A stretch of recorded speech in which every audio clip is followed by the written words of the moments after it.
We stand for the true and north, the cities and skylines, the strong and free. For those who value the story and source, the opinion and fact, the context and clarity, to help illuminate the path and potential, the drive and direction. We are the one and only, the Globe and Mail. What shapes your world? Hi, everyone. Welcome to today's webcast. My name is Jameson Burko. I'm the capital markets reporter here at the Globe and Mail, and I am pleased to be your host and moderator for today's really interesting discussion. Just before we get started, though, I do want to acknowledge that the Globe and Mail's headquarters is situated on the traditional territory of the Mississaugas of the Credit, the Anishinaabe, the Chippewa, and the Haudenosaunee and Wendat peoples. We are grateful for the opportunity to live and work on this land and to have this very important discussion over the next hour on mergers and acquisitions, specifically on how disciplined and strategy-led M&A can help businesses pursue sustained growth and stay relevant. We're going to be focused primarily on the private, small to mid-sized business M&A strategy. So really looking at that middle market structure. We're going to explore various aspects of the process, starting with strategy, move on to planning, valuation, execution, and then, of course, bringing it all together at the end of that post-deal integration. You will have an opportunity to pose questions to our esteemed panelists. That's going to happen near the end of the session, but you can submit your questions anytime starting right now via the Q&A box that you'll see on your screen. So with that, I'd like to introduce the esteemed panel we have today. We have Jillian Murray. She is a partner at Doane Grant Thornton. We have Christine Pound. She is a partner at Stewart McKelvey, and Jonathan Hess, a partner at Ford Capital Partners. Welcome to the three of you. Thanks so much for being with us. We're going to get right to it because it is a huge topic. We could probably sit here for weeks getting into it. So maybe just a broad way to kick things off, Jill. You could tell us some of the key reasons why businesses should consider merging or acquiring another business. Like what are some of the typical objectives that companies look to achieve? Yeah, thanks, Jameson, and good afternoon, everyone. Thank you for joining us today. I would say the vast majority of clients that I work with consider M&A as a strategy for accelerating growth. Organic growth is always a strategy for a natural way to grow a business, but M&A is really being used as an accelerator for growth. And oftentimes that looks like new market entry, geographic expansion. Maybe it's adding customers or new business lines or new segments really quickly, adding new products and service lines, or even things like acquiring strategic talent in today's market. Labor and strategic talent is one of the key challenges of businesses. So oftentimes through an acquisition, they may be able to gain access to more labor pools. Another reason that businesses look to do acquisitions is to diversify risk, to broaden their revenue base and really kind of arm themselves for all of the fun roller coaster things that we've been going through in the last 6 years, and strengthening their competitive position. So, those are some really simple, high-level reasons why companies would consider M&A these days. So why is it important to have like a broader M&A strategy? How does that get formed? What do business leaders actually need to ask themselves while they're thinking about M&A strategies? Yeah, M&A is a big topic, and it's a big project to take a bite of, particularly if businesses have not approached a transaction before or have not acquired anything. It's really, really important that that they develop a strategy, and it doesn't have to be a 50-page strategy. Doesn't have to be a huge, long, drawn-out document, but it should be some time that a business owner spends to be thoughtful and think about some key areas of their business. The biggest thing I can say is answer the why. Do you know your why? What are you looking to accomplish with doing an acquisition? And, I set out some of the reasons earlier as to why companies look at it. Really doing the self-reflection on your business to understand why you want to do a transaction. And if you don't know why, and you start looking at a bunch of different things, you're not going to have the guardrails around you, and you may end up chasing every single opportunity that comes to you. And in doing that, you could potentially lead yourself down the path of doing a deal that's not a great fit for you, or you're taking your eye off the ball in terms of running your day-to-day business. So having an understanding of the why is a key starting point. And then asking yourself, if you're looking at an opportunity, how does that align with your long-term business strategy to begin with? How does it align with your business plan? How does it allow you to unlock either more value in your business or unlock the value in the target that you're looking at? And is the timing right? This is a huge question that you need to ask yourself. Do I have the capacity from my management team or myself to actually go down the path of an acquisition and an integration? And do I have the financing capability? Is my balance sheet strong enough to handle an acquisition, the financing that comes along with it, and meeting all of the various requirements of lenders as you look to do an acquisition? So setting out a few key gating questions for you to provide some guidance will really allow you to approach M&A and an acquisition in a strategic and a disciplined way throughout the process. So, Christine, I want to bring you in here. Seems like, advice saying you need to stay disciplined and intentional, and, that just seems like such common sense advice for anything related to business. But I mean, why is it so critically important when you're doing M&A planning? Why you really need to stick to your strategy and not deviate? What's the risk of, sort of freeballing it? Well, I think it's really easy to buy a business. Anyone can go out and do it, but it is so much harder to buy a good business that will be accretive, to your corporate organization, and also that you're paying the right price for that business. And so, to follow on what Jill was saying, you really need to think about your why. What is your strategic imperative? Are you changing the geographic scope of your business? Are you adding to your customer base? What are you, exactly what are you trying to do? And strategy matters when you're going back and thinking about that, because if an acquisition isn't within your strategy, or you end up paying too much, it can have negative impacts, not just on the target after you've bought it, but really that ripple effect that could have negative consequences to your corporate group as a whole. And so it takes, I do use the phrase discipline a lot in this context, because it takes a lot for somebody to walk away from a transaction that they've started about. M&A is really fun. People get excited. They've also, I acknowledge, spent a lot of money on professional advisors. They've spent money on not just lawyers and accountants, but, on bankers sometimes, and also, environmental reports, all the things and the human bandwidth that goes in to investigating a business. So sometimes people feel like they have so much invested, but it is constantly doing that check about, are we on track? Is this still within our strategy? And does this price still make sense? Because if you go out and pay more than you were meant to, and it throws off your ratios for your whole business, that's not a good situation for anyone. So, John, interesting how Christine mentioned, it's easy to buy a business, but how easy is it to find one to buy? I feel like that is not as straightforward as one might think. There's no Amazon.com for acquisition targets.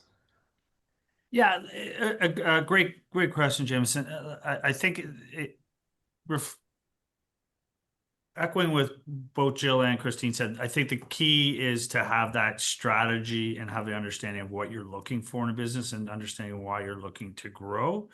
Because I've seen it way too often where people are just spinning the wheels, because you'll start showing interest in acquiring a business, and you see every type of business coming across your desk, and you're doing a whole bunch of work on things that really are opportunities that really don't make a lot of sense. So I think having that clear thesis about what you're looking for a business, why you're looking to grow, is very important. And specifically getting into how do you find businesses, I think it's really a two-pronged approach. And first of all, it's a lot of businesses are found and identified through the owners themselves, through businesses they've worked with in the past, suppliers that they're looking to vertically integrate with, but really understanding businesses that you know the management team, you know the culture, and you think that they're a good fit. That's a great place to start, of just really understanding your own network, what businesses you admire, what businesses do you think would add value, and having those discussions. And then I think the second prong is really working, an advisor can be helpful in, identifying new opportunities, working with you through evaluating the opportunities as they come across your desk so you can continue to keep your eye on the ball.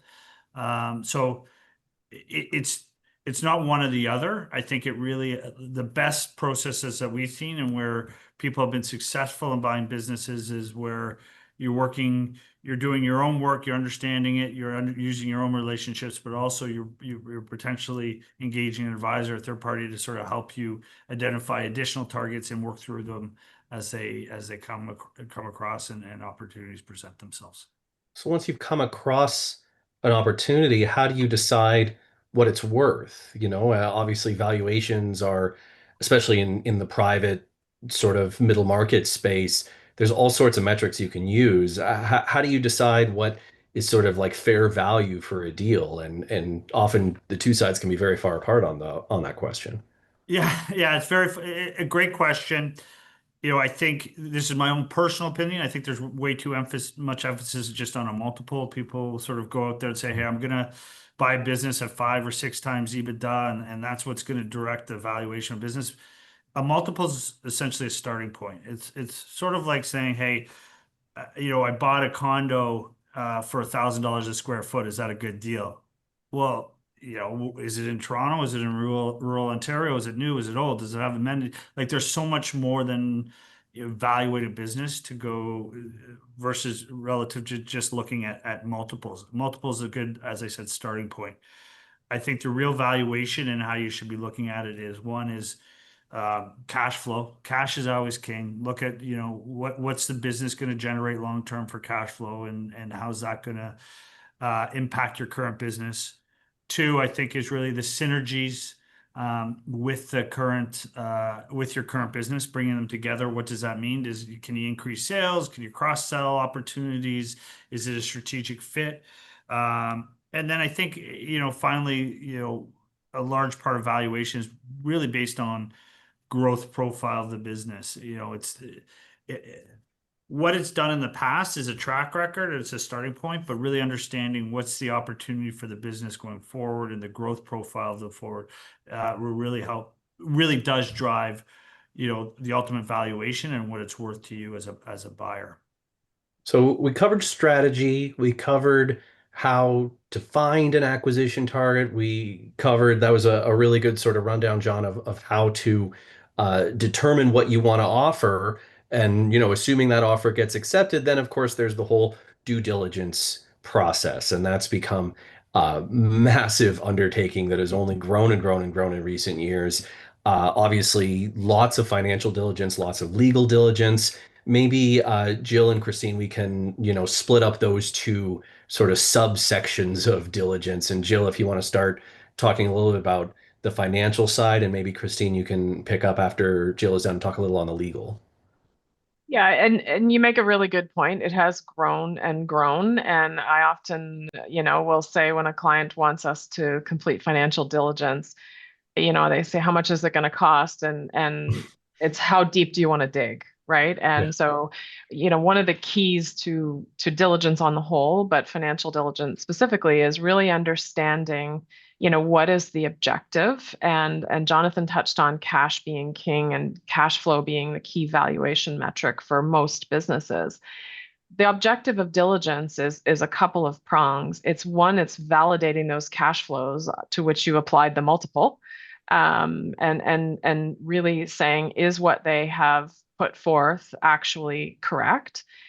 It's risk assessment around those cash flows. So not just, the adjustments that management may be saying are there, but what's going on in the world that's impacting, or that has impacted the historical cash flows. Because, although historical isn't necessarily always a proxy for the future, it is a good way to start. So understanding how everything impacts the future of the cash flows and your deal thesis, what synergies may be there. And then the third is sometimes it's around negotiation and are you, depending on where you are in a transaction, are you looking to identify areas where you may be able to negotiate? So a common thing that you will hear with respect to financial diligence is a quality of earnings report. And it is exactly what it sounds like. We're really working to understand that the EBITDA, the cash flows, earnings of the business, are as what has been what's been presented to us. And that becomes the primary driver of value. So really what we typically do is we look at a 2 to 3 year historical window, and we validate the quality and the sustainability of those cash flows. So from a macro perspective, this is important because we want to know what have the trends of the business been in the economy and what has, positively or negatively impacted the business. So if you think about the last 5 years, it's been a kind of a wild ride in the M&A world and as it relates to things going on. So we were all really happy when COVID fell out of the 5 year window, and it was only quickly to be replaced by tariffs and supply chain issues and geopolitical issues and wars and the like. So it's been a constant moving target to really understand what those macro factors have had in terms of impact of cash flows, and then drilling down on more of a micro perspective. How does the business operate in terms of being a privately held owner managed business? Things like salaries versus dividends, related party transactions, family members and employees, things of those nature. Very, very common things we see in privately held business. So at a really high level, that's a start in terms of a look into the financial pieces of due diligence. Christine, you want to tell us more about what the lawyers do while Jill's doing her number digging? Absolutely, Jameson. And I think what's really important when it comes to diligence, I'll speak about the details of legal diligence in a moment, but really that team approach to diligence. And Jill commented on what's reviewed from a financial diligence perspective, but I think it's really important that diligence is not done in different silos. Like if you had Jill's team doing financial diligence and my team doing legal diligence and someone else doing tax and somebody else doing real estate, but if we weren't communicating, those findings are so much less useful than if we communicate with each other, especially when you think about some of the elements that would be on a balance sheet. Well, are the contracts that are to support it, and and vice versa? There's things that look odd. So I would strongly encourage you to think of a team approach, and then also to think about what are we going to do now with these findings? You can get all these shiny diligence reports that highlight red flag risks, and there, all this new lingo about diligence reports. But unless you are, again, going back to that discipline about what is it that you're doing, is it an opportunity to say, you know what, this is not the business we thought it was? No, thank you. Or is it an opportunity to negotiate certain clauses in the purchase and sale agreement to protect you because of some risks that have been identified in diligence? Is it an opportunity to say, you know what, maybe we need to address an earnout or look at pricing or change our working capital threshold? So it's really, working as a team and then thinking what you're going to do with that diligence that is I think critical to the success and the utilizing all that diligence. When it comes to what we do on legal diligence, is there's some of the basics, the searches we run, lien searches, litigation, workers' compensation, all of those things. When you're buying particularly shares of a company, you really are getting all the skeletons in the closet, the good, bad, and the ugly. So you need to understand everything about that business. We can work to protect you with contractual terms in a purchase and sale agreement, but nobody wants to go through an indemnity claim process or make a rep and warranty insurance claim. It's so much better to identify things in diligence and try and be aware of the problems, know how to solve them. You want to understand the risk that you're taking on. Like I always like to say, we don't want surprises later on. So whatever we can uncover through diligence, it's better for the process. And from a legal perspective, these diligence lists can be voluminous, like, 40 pages covering every area of the business. But, the big ones that I think about are contracts, like what is out there, what are the obligations of this business, what does its lending arrangements look like? You do want to follow the cash, as John said, it's critical to understanding how the business works, thinking about, litigation, employee issues, intellectual property tax, it goes kind of on, and having those specialists who can give advice on on whether it really is a risk or that's just, I remember years ago, there was something that came up and I thought, oh my gosh, this is horrible. And someone said, every business in this industry is like that. That's normal. So you really need to have that understanding. And diligence does differ depending on the nature of the industry that you're in. There is no one size fits all. You cannot put it into ChatGPT. If you're buying a manufacturing business in one province, it's entirely different than a tech company in another province. So really thinking about the nature of the business, the kinds of questions you need to ask depending on that business. It will differ. There are some commonalities, but there are some really unique circumstances. You want to think about the concentration risk of, understanding the customer base, the supplier base. We cannot in today's world ignore the geopolitical impacts also on diligence. This does cross over a bit with legal. Thinking about the supply chain, where do the products come from? Where are your sales made? Jill mentioned tariffs. What impact does that have? And then, I don't think I could go through today without saying, think about the, AI disruption. That's not so much legal, but these are all of the kinds of things, operational and legal, that you're going to want to think about. So one of the things that I've personally been surprised by when reporting on due diligence processes, because I think there is a common assumption that if you're looking to acquire a relatively small business, that the smaller the business, the less diligence is required. But it seems in reality that the opposite can often be the case. I'm not sure, Jill or Christine, which one of you would maybe want to speak to that, but is that sort of been your experience as well? Yeah, I can speak to the financial piece of it for sure. I think that is a very valid misconception. And, what tends to happen with smaller businesses is they don't have as robust financial reporting. They may have less sophisticated accounting resources and policies and procedures. They may not even prepare external financial statements. A lot of smaller businesses, or even larger, medium to large size businesses, if they don't have third-party debt, they have no requirements often for different levels of assurance on their financial statements. So they may have a compilation or a review level financial statement. And, those aren't all created equal. And so those are some of the areas where, or they may not have well documented processes or contracts. And that can cause for some anxiety, a harder to complete transaction, even when they're the smaller deals. Larger deals have, lots of sophisticated accountants and investment bankers and lawyers. And although that brings with it a whole other group of challenges at times, they do tend to run a little bit more smoothly. Sure. Christine, yeah, go ahead.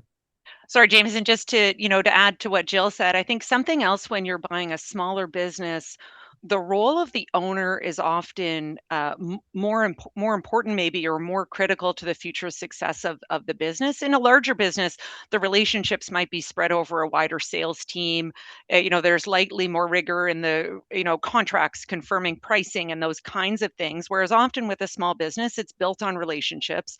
Often the owner, the founder, has those relationships, and that's where the customers, the suppliers, the pricing, even some of the employees, like they work for that individual, maybe not the company. So it is just something to be mindful of, is kind of how critical of the role of the owner is, which is it's kind of harder to flush out sometimes. And you might say, oh, we have a 6 month transition, that'll be enough, and maybe it won't. So that's something when a business is smaller, just to be keenly aware of the impact of the owner. Yeah, well, I know certain times there's a lot of surprises that can come out of the due diligence process. I've seen examples where, looking into the owner's credentials, right, and it turns out they never actually went to the university that they claim to have a master's degree from, or all sorts of fun things can crop up. It's a lot like journalism in that way. John, before we move on and get a little deeper into the misconceptions thing, I wanted to just make sure to see if you had anything you wanted to add to the due diligence conversation we're having. Yeah, I'll pick up very quickly. I think the legal and the finance are obviously hugely important and a key element, but I think as equally in picking up on sort of the smaller business trend, really doing the due diligence on the people is really, really important to make sure, are people motivated to sell, to stay? Are people, are they, you have a whole bunch of people that are disenfranchised and looking for other opportunities, Mm. making sure there's alignment in the cultures, making sure, who actually is the point person on key sales relationships, supplier relationships. Is one person leave, does that really impact your overall business because they have 60% of the relationships with your on the sales side of the business? So is equally important, I would say, as the financial, like the finance and the legal. Obviously, you have to, make sure that's done right. But I think really understanding the people and doing the due diligence on the key members of the team are critical to a successful outcome and a successful acquisition at the end of the day. Is that a new aspect of M&A, or is that just something that's always been the case? Like, has that grown in importance in recent years, or just sort of it's part of the playbook? No, I think it's always been part of the playbook, and I think I see it. I think sometimes in the smaller business where there is really emphasis on a couple of key critical people and understanding, what their role is and their appetite to continue to move forward under new ownership, et cetera. That's critical. I think the larger the organization, the potential less impact, one single person can have on it. But, so especially in the sort of smaller to mid-size businesses, and I think it gets overlooked, and I think it, historically and still today it gets overlooked. But I think it's always been an important part of sort of due diligence in an acquisition. So let's go back to the discussion we were having about misconceptions and things that are very commonly held, but not necessarily correct. What are some of the blind spots, the surprising things that businesses often learn when they go through these? Jill, I'd like to start with you, and certainly from a financial perspective, I imagine there are a number of red herrings in the balance sheets. There's definitely a number of red herrings in from a financial perspective. I might take a little bit of a different direction on this question though. And Okay. I've trained as a CPA and as a business valuator and very focused on the numbers. What no one told me coming into this profession was the emotional components that go into transactions, whether that's on the buy side or the sell side or both. And our roles as advisors to clients is to help them help see through the emotion and get to the numbers. And so I think a lot of times business owners, whether they're on the buy side or the sell side, underestimate the impact that the change of ownership of a business has emotionally on the shareholders, and in particular as it relates to legacy. And if it's family business, as I practice in Atlantic Canada, there's so much family business here, Mm. and the whole family is involved. And you know, you can get through that in due diligence, but the true impact of how important it is for a vendor to preserve legacy at times can sometimes really outpace. Initial conversations are always around price. Everything we talk about at the onset of a transaction and diligence and agreements is around price.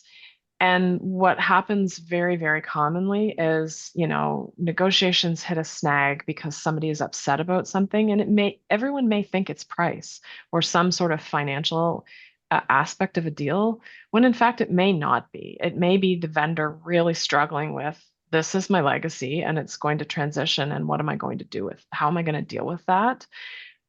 Which leads into a second piece I think that people need to always be thinking about is vendor participation throughout a deal, whether it's in the form of a vendor note or a post transaction employment agreement.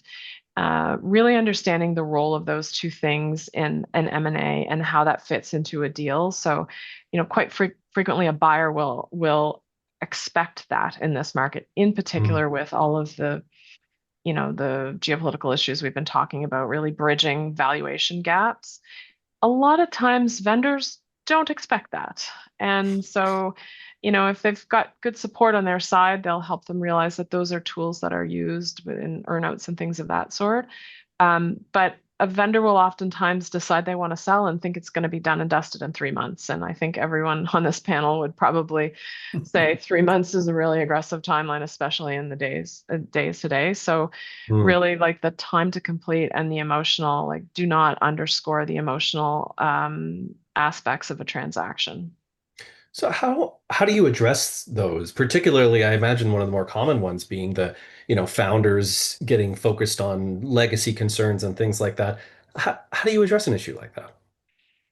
Um, I think a lot of that comes through diligence. It comes through, the nature of the negotiations, what type of buyer it is, and managing and helping their expectations.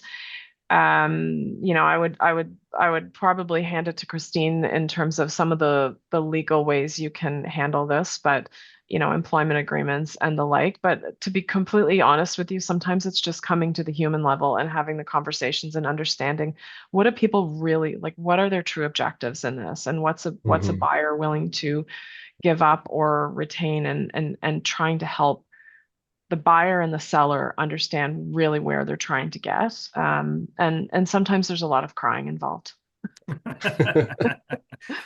Christine, I assume that supplying tissues isn't billable hours, but what are some of Yeah. the strategies that Jill kind of sets you up there for a nice I think to me, the strategy is, and it goes back to a lot of times in diligence, we use data sites or virtual data rooms, you have Teams calls, you have Zooms. I don't think anything replaces going and sitting down in person with people, talking it through. What are the expectations? Like, I entirely agree with Jill. People don't usually get upset about, the language in a paragraph or the money. There's something else, and spending time in person, kind of getting a sense of who people are, what the objectives are, sharing meals together, meeting the team, like that I think really helps smooth things over and Mm, makes for an open line of communication. So if there is something that comes up, you're not having, there's many conversations that go through the advisors, but there's certain conversations that are really appropriate to go through the business principals themselves, especially when it comes to how are you going to take care of my team? My like mm, for many sellers, their employees, whether it's family or otherwise, are really important to them. So having that understanding of what that means. So I think it's those open, honest conversations, often in person at the beginning, that then help set the stage that everyone is on the same page. And then things can easily be worked out, and we can load 1,000 documents to the data room. And the real fun begins, right? Yeah. Yeah. John, what kind of misconceptions have you come across in the deals that you've been involved with? And what kind of common links between them, if any, have you seen? Yeah, to me, one of the biggest misconceptions is the the closing of a transaction is the end. And I think that's Hmm. really the important part to know is that's just the beginning, and the integration and the work and having a plan in place to integrate your acquisition and how you're going to merge two cultures together is a really critical piece. So a lot of people say, "Hey, I'll close. I'm going to take a 3 week holiday," and you're sort of like, "Well, that's when the heavy lifting really starts," and that's how we actually the businesses. I would argue that a lot of acquisitions fail or not as successful as they could be because of the integration and what's done post close, the 1-2 months post closing, that really hinders sort of a really what should be. You could buy at the right price. You could have said, "Hey, these businesses work well together." You could have complementary cultures, all of that kind of stuff. But if you sort of don't have the plan in place to really, integrate and really focus, especially on the first 2-3 months, making sure there's a plan and a path.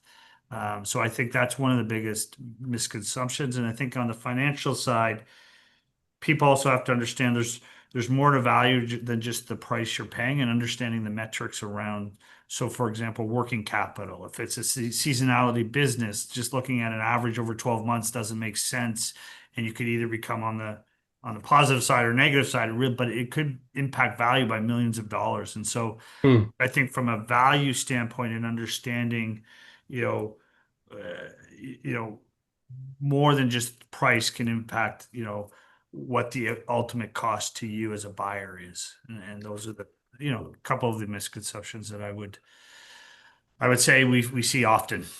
So, Christine, I want to bring you into that particular subject because it does seem like there is that belief, right? That there is just the deal's done, let's move on with our lives. But, as John was hinting at, things can go terribly wrong if you take that approach. So, maybe it would be helpful just to articulate exactly what could go wrong, what you've seen go wrong in that post-close integration process. What are some of the warning signs or things that you've seen, and what's the ultimate consequence of that?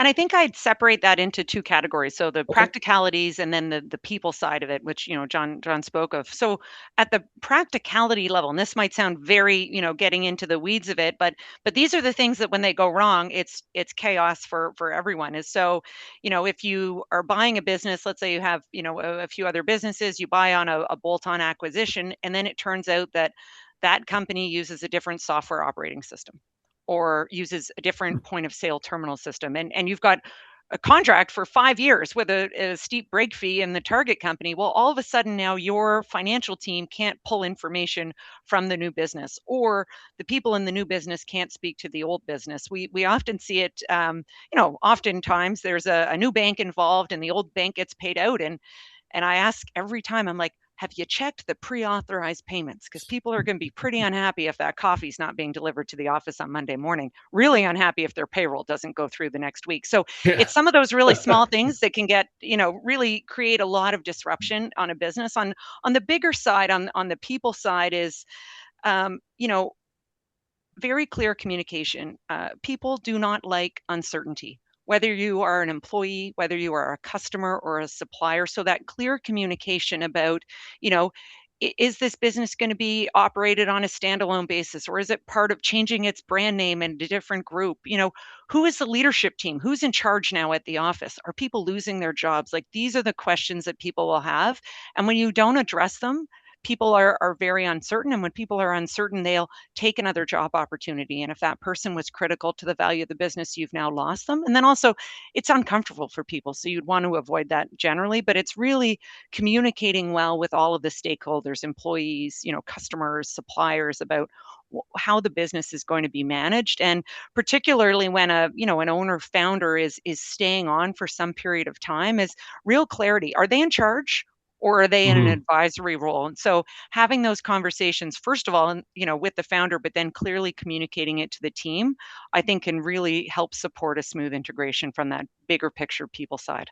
So, Jill, picking up on the people question there, how can the acquirer ensure that there's a smooth sort of cultural integration, like to Christine's point, to ensure that, people feel like they're a part of the new enterprise? Are there some like concrete practical tips that companies who are looking on the acquisition front should try and keep in mind once they get to that phase? Yeah, I think when you think about the people aspect of it, the cultural diligence, and we touched on it a little bit earlier. People are our largest asset in many of our businesses, and so you might be buying a product or service, but you're buying the underlying people and you're buying the culture. So at the diligence phase, understanding what that culture looks like. There's an interesting push point here, however, when you think about the life cycle of a deal, most often most of the people, if not all of the people, are not aware there's a transaction coming until the day it closes or Wow. shortly thereafter. And it goes back to Christine's point about people don't like uncertainty. So if there's, a probability that there's a transaction going on and people start to get fearful, they fear for their jobs, they don't know what the future looks like. So it's very important, save for the key people who need to know to support you through diligence, that it's kept incredibly confidential. And so, how do you manage that when at one time we're saying the flip side is people are key to a transaction? And where I've seen really strong success is where buyers have had a really good plan around a communications plan, and not a communications plan that they thought about the day before closing, the communications plan that they're developing all the way through, and they're working with the vendor to do so and to do it in a manner that is um, consistent with what the company would already do. So sometimes that looks like a pizza party, sometimes that looks like a staff party, sometimes that, they can look all very different, but so that it's well thought out and executed in a manner. And sometimes the buyer's there, sometimes the buyer isn't. It's just one size doesn't fit all for this, but Hmm. Thinking ahead and planning on communications with people will greatly reduce the friction on the other side. Having people available for FAQs, for questions, that kind of open door communication is really what I've seen work with great success and prevent the mass exodus on the other side. And we've seen lots of examples of, and it happens a lot in consolidations where you've had independent businesses operating, and then all of a sudden the consolidator comes in, and people have liked that they've worked for an independent business their career, and now the kind of the big corporation is in there. So that takes Yeah. a lot of thought and work to get to the right place and protect that risk. So, gonna go a little earlier than I had planned to the audience questions because we have a bunch of really good ones here, actually. So, kudos to our engaged audience. Whoever sort of feels like jumping in, I'm not going to put them to specific folks, but one here because we talk a lot about the buyer side, but on the seller side, it's an interesting question of whether there's a point in the process where it's simply too late to say no and walk away. Like, is there a point there, and where might that be? I can jump in from a legal perspective where I think that Yeah, I would think that might there, be the yeah, there's often, yeah. usually the preliminary document that the parties are acting under is a term sheet or a letter of intent. So it's always important to know what that gives you, because Mm. often there's the ability to terminate the discussion. And especially if it's non-binding, that's the first thing I should say. Often this document is non-binding. Once it's binding, then please call your lawyer before you terminate any discussions. There's the opportunity to say, you know what, this just isn't working out. I'm not satisfied with how the purchase and sale negotiation is going. I don't like how my employees are being treated. All of these things. You would want to ensure that those decisions are made within the legal framework of the document that is binding the relationship, but also be mindful of, again, kind of clear communications. You've got to watch your timing. You should always get legal advice on these decisions, but also there could still be an exclusivity period that you'd be bound to. That's often a clause in a letter of intent or term sheet. It's a different analysis if you've signed a binding purchase and sale agreement.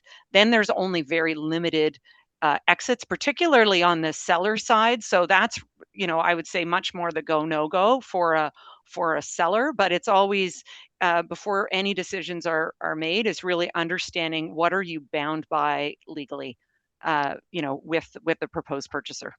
Are break fees, but like I know they're very common in the sort of M&As that I cover when it's hundreds of millions of dollars or billions of dollars, but in the middle market, are they a common element of those deals as well? Sometimes deposits. Often the deposits, I would say I see deposits less often than I do see deposits. If there's a lot of real estate, there's usually always a deposit. But if it's an operating business, less so. And then it's really often the opportunity to, let's say, lose your deposit or not keep it. It is more when the deal has gone binding. Yeah. Entering in that agreement. I don't know, Jill and John, what you see. One thing around the break fees and the deposits, I would add, my comments would be consistent with Christine's. The break fees tend to crop up if there are things that are not necessarily within the control of the purchaser or the vendor, in order to get a deal over the finish line. So, for example, maybe there's a supply agreement and the supplier has the right of first refusal on the purchase of the business, and those are not fun things to navigate. And so, there might be a period of time where you have an offer, and you have to present the opportunity to the holder of that right of first refusal, and they have a 30-day window to either exercise it or not.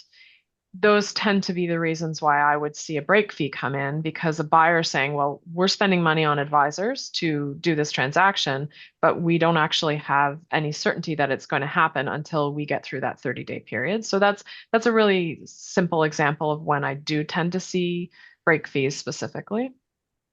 I'd say Yeah. that, you know, the difference between a public market and a private market is often in a public market transaction, you make an announcement and then you have whatever it is, 90 days for a shareholder vote.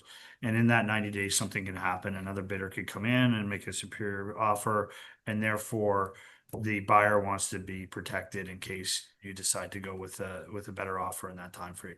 You don't see that nearly as much in the mid-market, I'll say the private markets, because it's generally, with the exception of, as Jill said, certain you know, a key supplier has the right to, you know, not transfer the relationship under new ownership, et cetera, et cetera.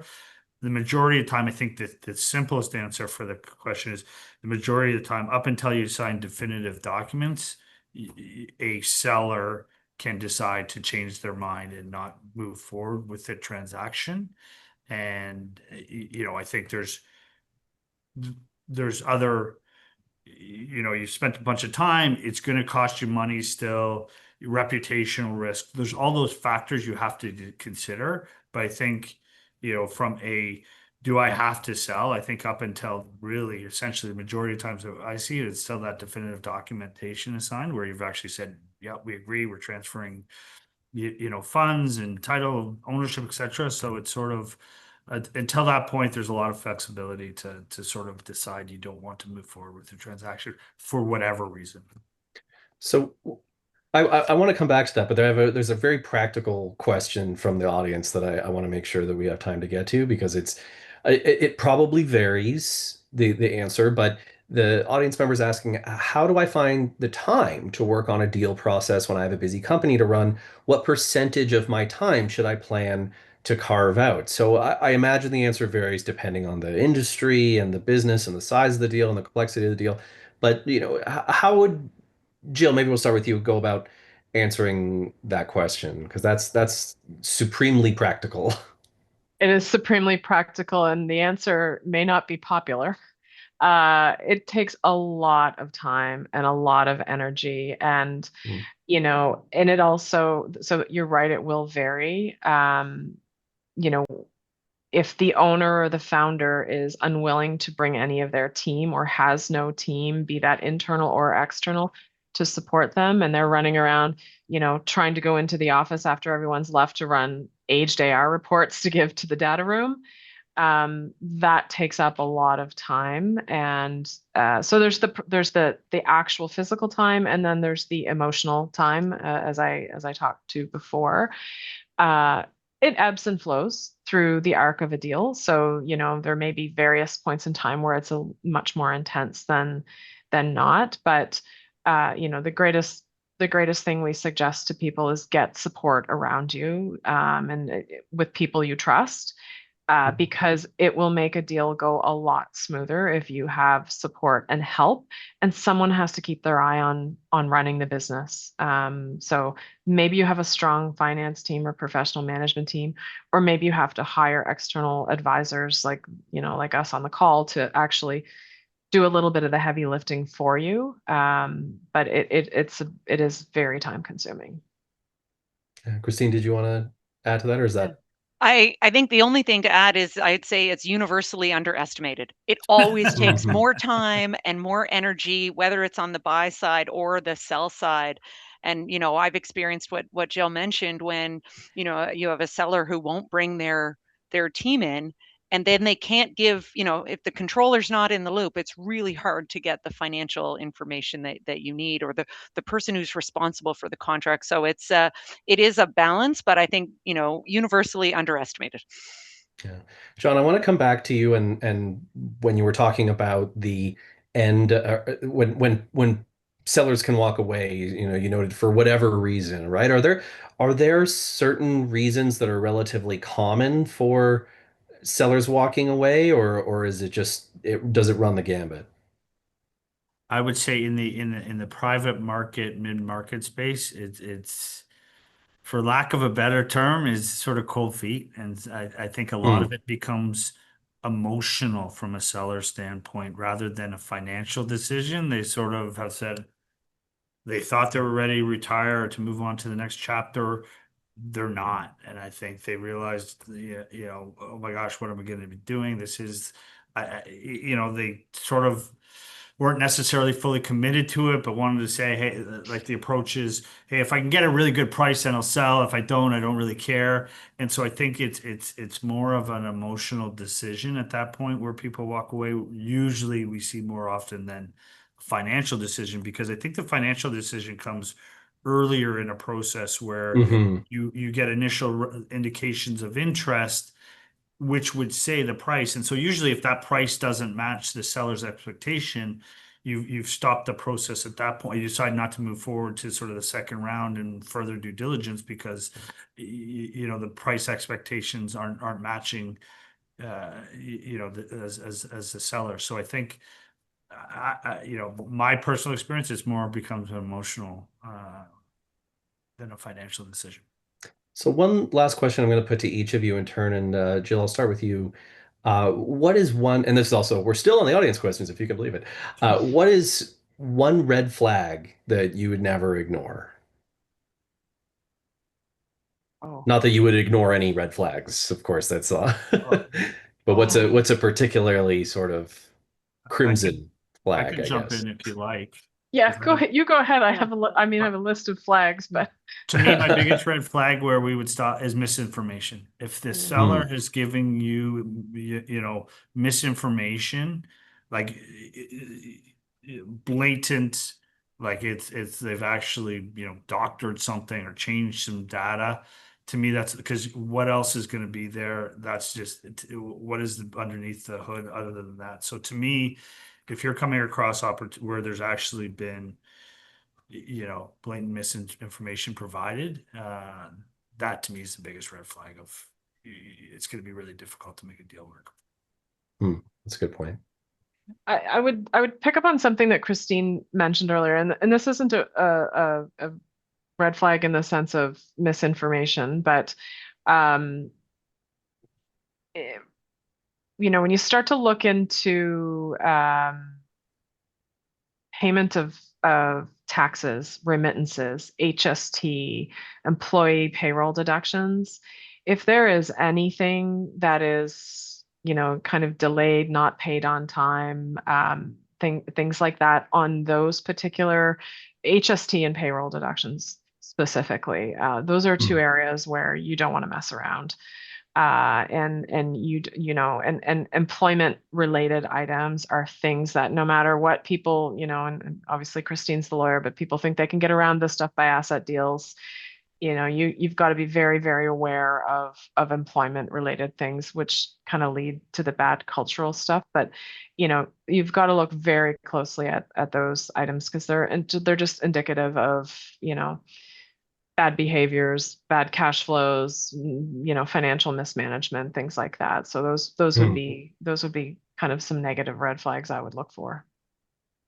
And Christine? I think for me, picking up on, Jill's comment on the employees, it's really that cultural aspect. And so let's say you have a business where safety is important, but they have a high workers' compensation board rating, and there's a number of claims or a number of occupational health and safety claims, safety breaches. That would to me be a huge red flag. And also, with the workforce, if the turnover of employees is higher than the industry, there's a number of respectful workplace policy claims. Those are the kinds of things where you'd say, wait a minute, there might be some real core issues here in this business that I don't want to take on.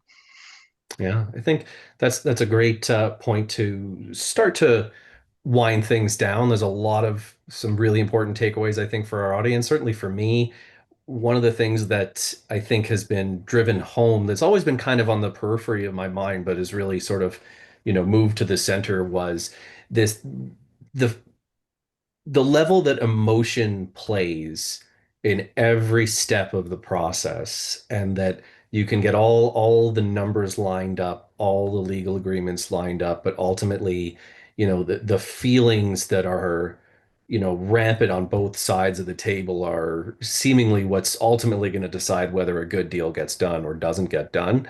And that's fascinating because it brings a real live dynamic aspect to the M&A world that is beyond just the sort of sheer math that I often view it from. So that was useful for me. Maybe we could have a quick comment from each of you if we could go and one sort of key takeaway that you'd like the audience to walk away with. Maybe John, we'll start with you. Yeah, I think to me the key is when you're looking at you growing through acquisition is to really approach it within a disciplined manner. Like have discipline about what you're looking for, have clarity on what you're looking for, make sure you stick to that discipline as you go through and look at acquisition opportunities. And Christine, I'll let you pick up from I was there. John took my word of discipline, so I'll go with no. Because it's so important. It is so important. But what I would say is, in Hang on, addition I'll to get my thesaurus just a yeah. sec. Yeah. In addition to being disciplined, is really thinking about the people and what you can do at the front end to improve that post-closing integration. Okay. Jill, last word to you. Yeah, I would say plan ahead. If you're the buyer or the seller, I can't underscore the importance of pre-planning. Make sure your ducks are in a row. Make sure your corporate health is in the right place if you're a buyer, so that, if an opportunity knocks, because they do, it's not always this nice planned out strategy. And, sometimes the opportunity comes and you have to act. As a buyer, if you don't have your financial house in a row and all of the aspects we've talked about, you're not going to be able to act and you may miss on it. And just as much as you might be a buyer one day, you could be a seller the next. And the same rules apply. Like you always have to be thinking as both these days. And so if opportunity knocked on your door and you're a seller and you're scrambling to get all of your internal house in order, that's going to erode your value, and you won't be able to, realize as much on a transaction as you might otherwise would have been if you had been organized and ready to go. Yeah, great point. The golden rule applies in all things. Thank you all three of you so much. It's been a very enlightening, interesting, and engaging conversation. I appreciate your time. I'm sure our audience does as well. So on behalf of the Globe and Mail, I want to formally thank Jill, Christine, and John for all of their insights, and of course the audience. You guys asked some really good questions. I frankly didn't need to be here, but I enjoyed it all the same. I would also, of course, like to thank Don Grant Thornton for their support in making today's event possible. Now, if you're with us still, a QR code is going to be put up on your screen. That's going to be a link to a survey regarding today's event. We would really appreciate it if you could take it. It's just a moment to complete and really just improves the quality of the content that we offer you here from the Globe and Mail. And there is a record of this webcast that's going to be sent to all registered participants. You're going to get that within the next 2 weeks, but you're going to get on with the rest of your day in the next 2 seconds, because that's all we have for you on this webcast. Thank you so much again for joining us, everyone. Have a great rest of your day.